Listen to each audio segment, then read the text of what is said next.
O aroma de pernil assado e farofa fresca pairava no ar da sala de jantar da casa da minha sogra, misturando-se com o burburinho animado de vozes familiares. Era mais um daqueles domingos típicos em que a família se reunia, risadas ecoavam e a vida parecia seguir seu curso previsível e acolhedor.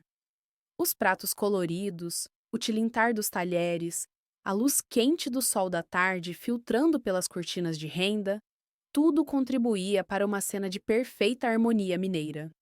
No entanto, sob essa superfície idílica, uma tensão quase imperceptível pulsava, uma rachadura que se tornaria um abismo em questão de segundos. Eu, sentada ao lado do meu marido, tentava disfarçar a inquietação que sempre me tomava nessas reuniões, um pressentimento que raramente falhava. Meu marido, filho único da dona da casa, era o centro das atenções, como sempre. Falava alto, gesticulava e todos riam de suas piadas, mesmo as mais sem graça. Ele sorria, aquele sorriso que eu conhecia tão bem, uma mistura de deboche e superioridade, enquanto os olhos azuis, antes tão cativantes, agora ardiam com um brilho quase sádico. A conversa fluía sobre os feitos de cada um da família, as conquistas profissionais dos primos, os planos para o futuro. E então, sem aviso, o foco se voltou para mim. Ele riu, um som seco e desdenhoso que cortou a atmosfera festiva como uma faca afiada. Ah, mas a nossa, nome da narradora, sempre com suas grandes ideias, não é? Lançou o tal projeto de artesanato dela, achando que ia revolucionar o mercado. Mal sabe ela que no interior as pessoas querem é preço, não arte conceitual. É como tentar vender gelo para esquimó, mas ela insiste, coitada. É o jeito dela, sempre sonhando alto demais para quem veio de tão pouco. As palavras dele caíram sobre a mesa como cacos de vidro, estilhaçando a leveza do momento. Um silêncio constrangedor se instalou, pesado e sufocante. Pude sentir os olhares de todos sobre mim. Uma mistura de pena, curiosidade e desconforto. Minha sogra, sentada à cabeceira, arregalou os olhos. Uma expressão de horror e descrença lentamente tomando conta de seu rosto outrora sereno. Ela mal piscava, a boca entreaberta, parecendo petrificada. Quanto a mim, eu não gritei, não chorei. Não fiz nada do que esperavam, nem do que eu mesma esperava de mim. Apenas o encarei, meus olhos fixos nos dele, mas sem realmente vê-lo. Era um vazio, uma ausência, uma espécie de rendição silenciosa que parecia absorver toda a luz do ambiente. Uma calma gélida me invadiu, desprovida de emoção, mas carregada de uma decisão silenciosa e irreversível. O silêncio que se seguiu foi tão denso que parecia esmagar cada um de nós. Foi então que, como um trovão inesperado em céu azul, ouvi o arrastar estridente de uma cadeira. Minha sogra, que até então estava imersa em seu próprio horror silencioso, ergueu-se da mesa com uma lentidão deliberada, mas carregada de uma força que eu nunca havia presenciado. Seus olhos, antes cheios de carinho e orgulho pelo filho, agora queimavam com uma profunda desaprovação e decepção, fixos nele. Ela não proferiu uma única palavra, mas seu olhar, mais do que qualquer grito, comunicava uma verdade avassaladora. Era o fim de uma era, o início de uma reviravolta que ninguém, muito menos meu marido, poderia prever. Naquele instante, a máscara caiu para sempre, e a verdade começou a tecer seu próprio destino. Mal sabia ele que aquela seria a última vez que me veria aceitar, em silêncio, a ruína que ele construía para nós. Antes de continuarmos, inscreva-se no canal e diga-nos onde você está assistindo nos comentários. Nascida e criada no coração de Minas Gerais, numa pequena cidade onde o tempo parecia ter um ritmo próprio, minha vida era tecida por fios de tradição e laços familiares inquebráveis. As casas com suas varandas floridas e ruas de paralelepípedos guardavam histórias de gerações. O almoço de domingo na casa da minha sogra não era apenas uma refeição.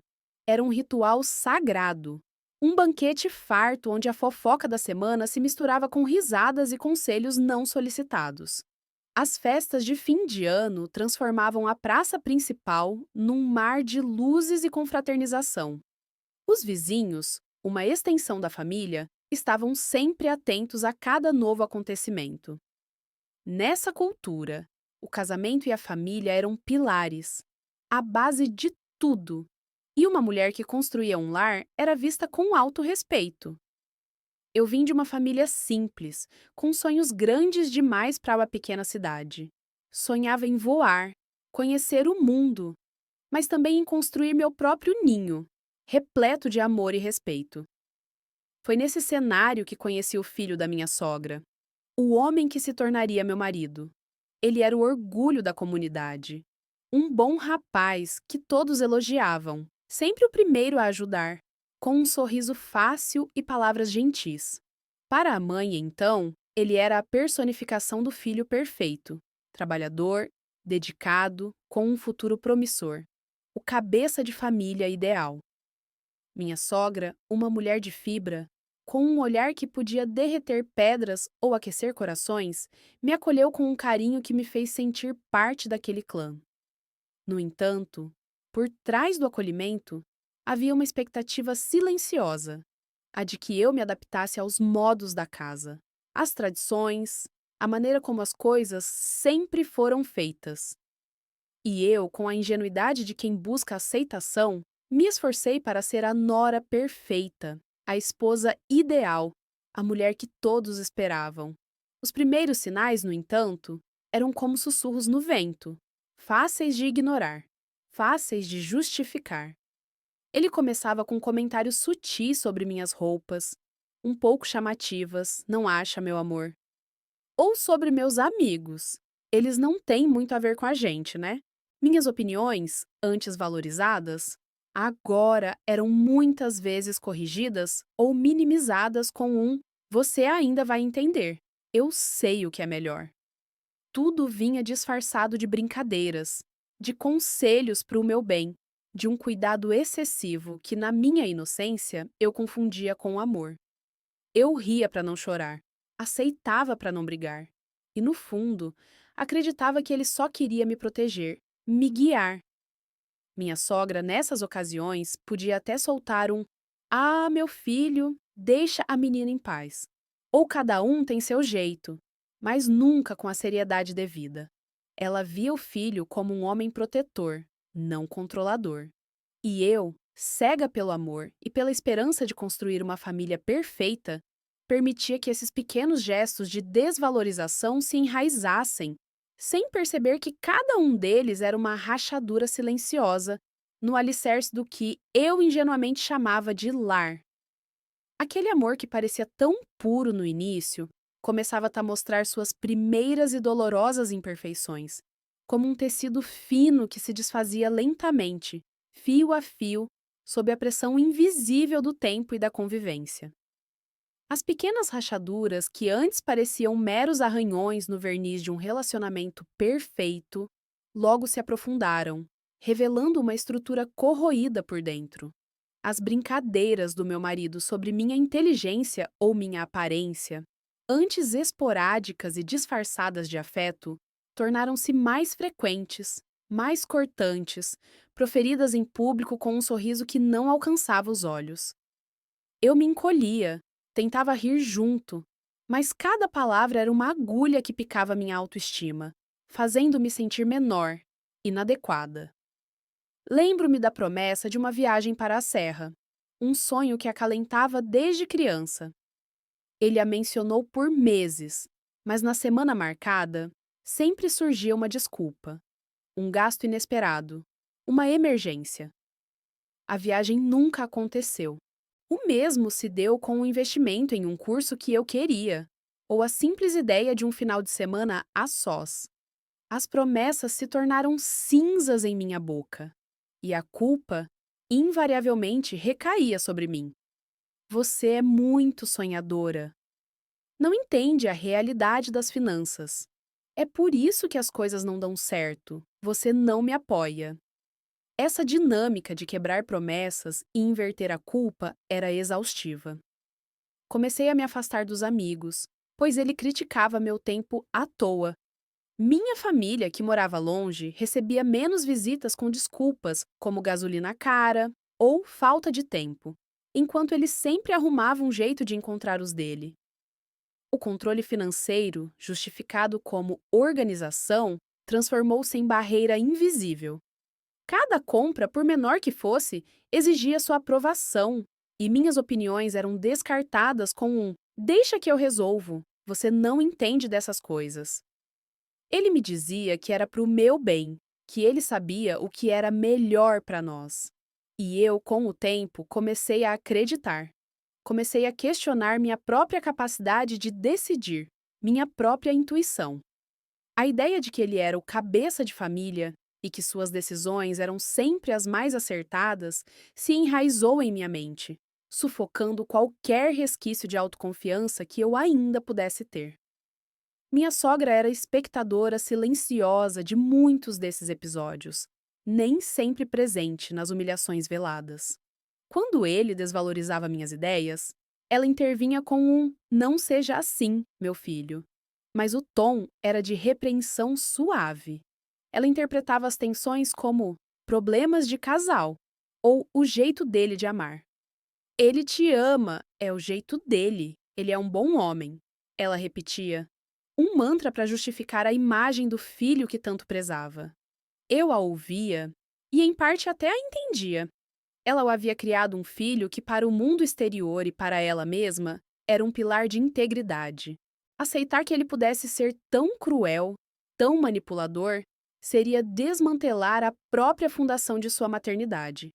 E assim, eu me sentia ainda mais sozinha, sem um porto seguro para validar minha dor. A culpabilização se tornou um fardo pesado. Eu me flagrava analisando cada palavra, cada gesto meu, buscando a falha que justificasse o comportamento dele.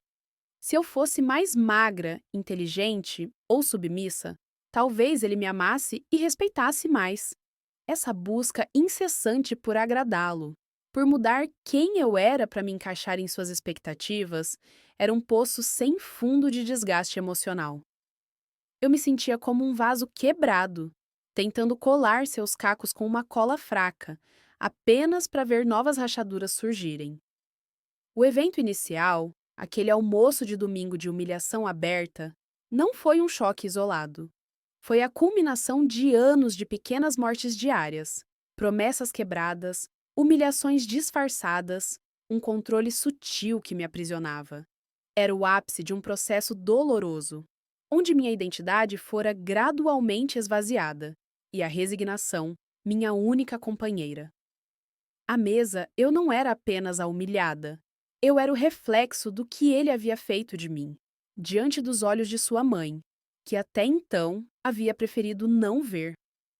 A tensão no relacionamento escalou para um ponto quase insuportável, permeando cada aspecto da minha existência. As pequenas mortes diárias que eu havia suportado se transformaram em um grito constante dentro de mim, uma melodia desafinada que ecoava em cada cômodo da nossa casa, em cada silêncio prolongado entre nós. As discussões, antes sussurradas e escondidas em cantos escuros, tornaram-se mais frequentes e abertas, sem o menor pudor de ocorrer em plena luz do dia, na frente de quem quer que estivesse por perto. Não era raro que as farpas trocadas em casa se estendessem para eventos sociais, transformando almoços de domingo ou festas de aniversário em palcos para sua crueldade velada. Ele me constrangia com piadas sobre minha ingenuidade ou minha falta de visão de mundo, sempre com aquele sorriso que não alcançava os olhos, enquanto eu sentia o rubor subir ao meu rosto, queimando de vergonha. A pressão familiar e social, que antes era sutil, intensificou-se. Parentes e amigos dele, muitos dos quais viam meu marido como o homem de bem que ele fingia ser, me aconselhavam a ter paciência, a salvar o casamento, ou a não dar motivos para o comportamento dele. Homem é assim mesmo. Ele te ama do jeito dele. Você precisa ceder um pouco mais. Eram frases que se repetiam, reforçando a ideia de que eu era uma responsável pela harmonia, pela manutenção de uma fachada que já não existia. Eu sentia os olhares de julgamento silenciosos dos vizinhos e da comunidade. Ninguém falava diretamente, mas os cochichos, os olhares rápidos e desviados, a forma como as conversas cessavam quando eu me aproximava, tudo isso denunciava a desaprovação pelo fracasso do meu casamento. Naquela cidade pequena, onde o casamento era visto como um pilar da vida e a família uma instituição sagrada, eu me sentia marcada, como se portasse a culpa por não conseguir manter a ilusão de perfeição. Comecei a me isolar, evitando encontros, recusando convites, sentindo-me envergonhada e sem apoio. O brilho nos meus olhos se apagou, substituído por uma melancolia profunda que se recusava a ir embora. A alegria de viver, antes uma chama vibrante, reduzia-se a brasas moribundas. O ambiente da pequena cidade, que um dia fora meu porto seguro, com suas ruas tranquilas, os cheiros familiares da terra molhada e do café recém-passado, tornou-se opressor. O calor do verão parecia sufocante, não apenas pelo clima, mas pelo peso psicológico que carregava. Os sons da rua, antes sinônimo de vida e comunidade, agora pareciam amplificar a minha solidão, cada risada distante ecoando como um lembrete do que eu havia perdido. Minha própria casa, antes um santuário, tornou-se uma prisão de paredes finas, onde eu me sentia constantemente observada e julgada, mesmo na ausência de outras pessoas. A cada dia que passava, eu me sentia mais e mais encolhida, menos eu mesma. Minha sogra, apesar de ainda defender o filho em parte, começou a notar a profundidade da minha tristeza. Seus olhos, antes tão firmes em sua convicção da bondade do filho, agora carregavam uma preocupação velada. Ela me observava em silêncio, às vezes com um suspiro pesado, e eu podia ver a dúvida começando a se instalar em seu olhar. Ela começou a questioná-lo de forma mais direta, com um tom que não era mais apenas de repreensão suave, mas de genuína inquietação. Meu filho, por que você fala assim com ela? Ela parece tão triste, você não vê? Mas ele, mestre em desviar e manipular, sempre minimizava com um coisa de mulher. Ela é sensível demais. Ou, você não entende, mãe, são problemas nossos. Eu via a frustração nos olhos dela, mas a lealdade materna ainda era uma barreira que parecia intransponível. Ela estava à beira de ver a verdade, mas ainda não havia dado o passo final. Aquele almoço de domingo, que deveria ser um momento de união familiar, transformou-se no palco de minha derradeira humilhação. Ele não se contentou em zombar de minha recente promoção, minimizando meu esforço e inteligência. Foi além, um veneno destilado em cada palavra. Com um sorriso cínico, ele lançou: essa aí acha que é alguém só porque conseguiu um carguinho. Esquece que veio do nada, do fim do mundo, onde a maior ambição era ter um fogão a lenha. Não sabe nem o que é o mundo real. Só vive de ilusão e de sonhar alto demais para quem não tem base. A frase, proferida com um desdém cortante, atingiu não apenas minha dignidade, mas a honra de minha família, de minhas raízes, de tudo o que eu era e de onde eu vinha. Foi um golpe baixo, um ataque frontal à minha essência. Algo que nem nos piores momentos de nossas discussões privadas ele havia ousado fazer. Um silêncio sepulcral caiu sobre a mesa, mais pesado que o ar denso daquele dia. Os talheres pararam de raspar nos pratos. Os murmúrios cessaram. Todos os olhos se voltaram para mim, depois para ele, e finalmente para a sogra. Ela, que até então havia sido a defensora e incansável do filho, a mulher que justificava cada deslize com um "é o jeito dele", estava paralisada. Seus olhos, antes cheios de um carinho maternal, arregalaram-se em uma mistura de horror e incredulidade. Via a cor sumir de seu rosto. O garfo cair de suas mãos com um tilintar metálico que pareceu ecoar por toda a sala. Não era mais a nora sensível ou o filho brincalhão que ela via. Era a crueldade nua e crua, o desrespeito explícito, o veneno que ele havia acumulado e agora vomitava sem pudor. A imagem do bom rapaz, do cabeça de família que ela havia construído e protegido por décadas, desmoronou diante de seus próprios olhos, revelando um monstro que ela se recusava a acreditar ter criado. Quanto a mim, não houve lágrimas, não houve gritos, nem mesmo a raiva que tantos esperariam. A exaustão de anos de humilhações silenciosas e abertas havia me roubado qualquer resquício de energia para uma reação passional. Meu olhar encontrou o dele, e não havia desespero, nem súplica. Havia apenas uma calma gélida, uma certeza inabalável. Era o fim. Naquele instante, enquanto ele se deleitava em sua vitória cruel, minha mente se clareou. Era como se uma névoa densa que me cegara por tanto tempo finalmente se dissipasse. A decisão que eu havia postergado e temido por anos tomou forma em meu coração, silenciosa, mas poderosa.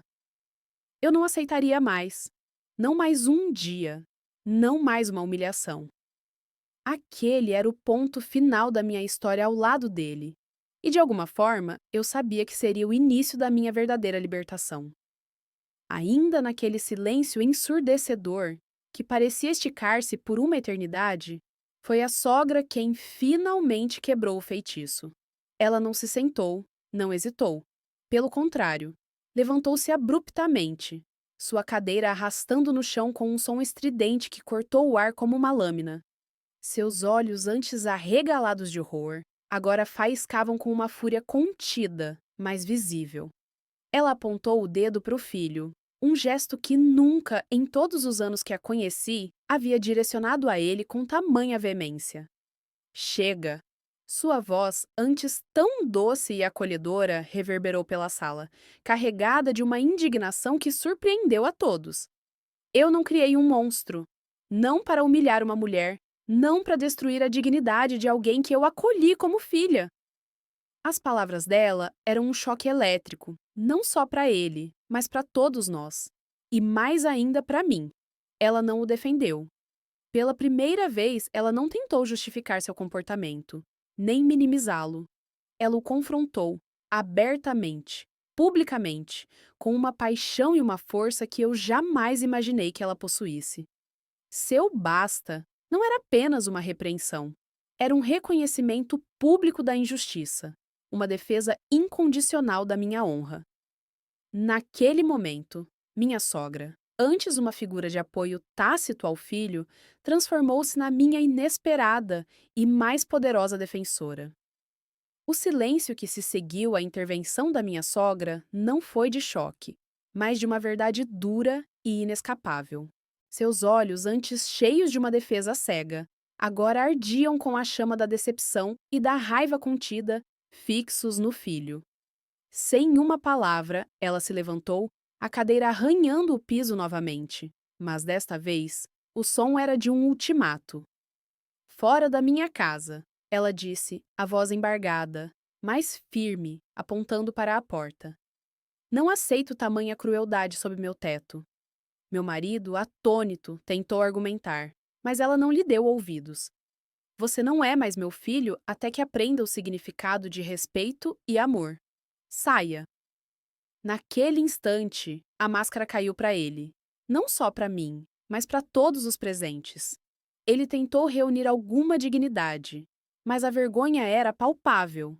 Pegou suas chaves e saiu, a porta batendo atrás dele, ecoando a ruptura que acabara de ocorrer. Minha sogra, então, virou-se para mim, e pela primeira vez em anos vi em seus olhos não pena, mas uma profunda solidariedade.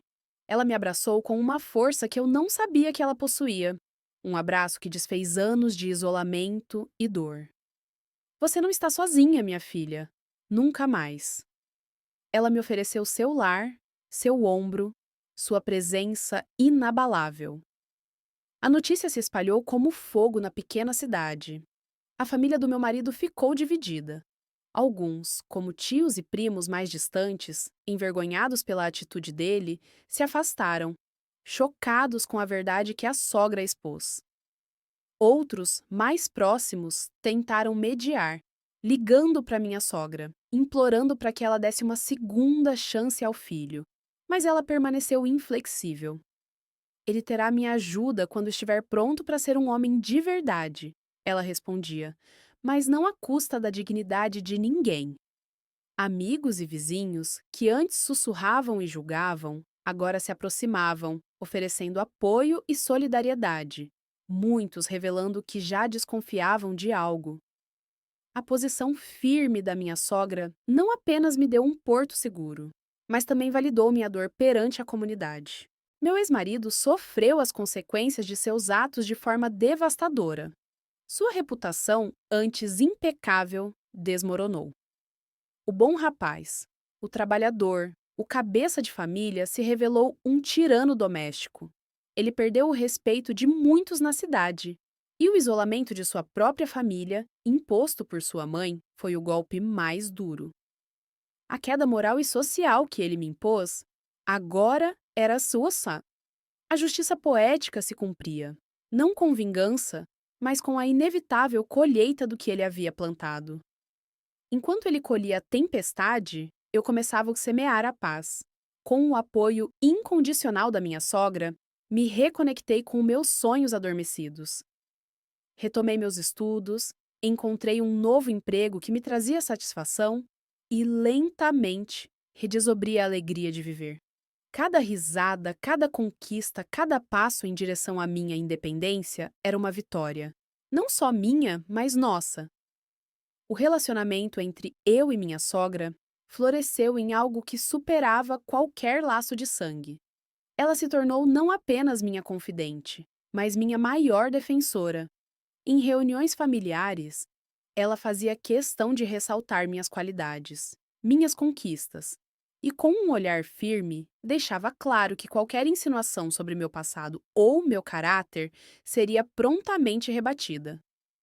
Encontrei nela não apenas uma mãe, mas uma amiga, uma mentora, um amor incondicional que eu nunca imaginei que existiria.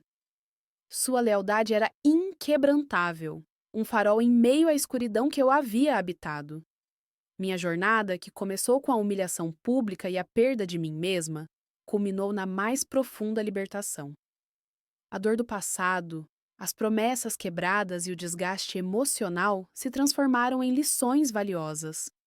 Aprendi que o amor verdadeiro e o apoio podem surgir de onde menos se espera, e que a força para reconstruir a vida reside na capacidade de se levantar, mesmo quando tudo parece desabar. Hoje, eu olho para trás com gratidão, para o presente com paz e para o futuro com uma esperança inabalável e a certeza de que, ao lado da minha sogra, eu havia encontrado não apenas um novo lar, mas um novo eu.